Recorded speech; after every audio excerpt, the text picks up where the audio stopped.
accablant de la gestion financière sous l'ancien président Macky Sall, dénonçant alors un carnage financier. Les détails avec notre correspondant Clément Bonneau.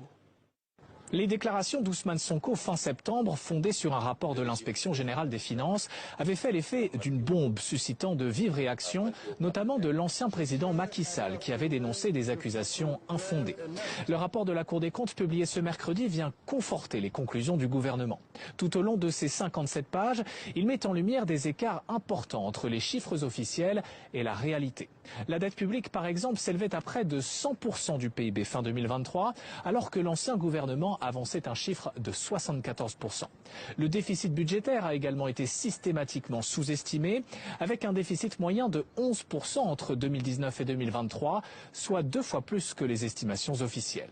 Selon la Cour, cette sous-évaluation s'explique par des irrégularités comptables, comme l'anticipation de certaines recettes, faussant les données budgétaires. Le rapport pointe également du doigt des emprunts non autorisés, contractés sans passer par le Parlement et échappant donc au contrôle du Trésor.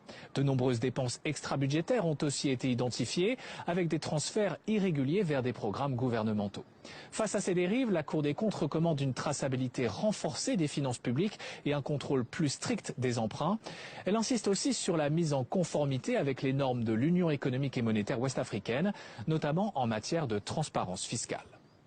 Accablant de la gestion financière sous l'ancien président Macky Sall, dénonçant alors un carnage financier. Les détails avec notre correspondant Clément Bonneau. Les déclarations d'Ousmane Sonko fin septembre, fondées sur un rapport de l'Inspection générale des finances, avaient fait l'effet d'une bombe suscitant de vives réactions, notamment de l'ancien président Macky Sall, qui avait dénoncé des accusations infondées. Le rapport de la Cour des comptes publié ce mercredi vient conforter les conclusions du gouvernement.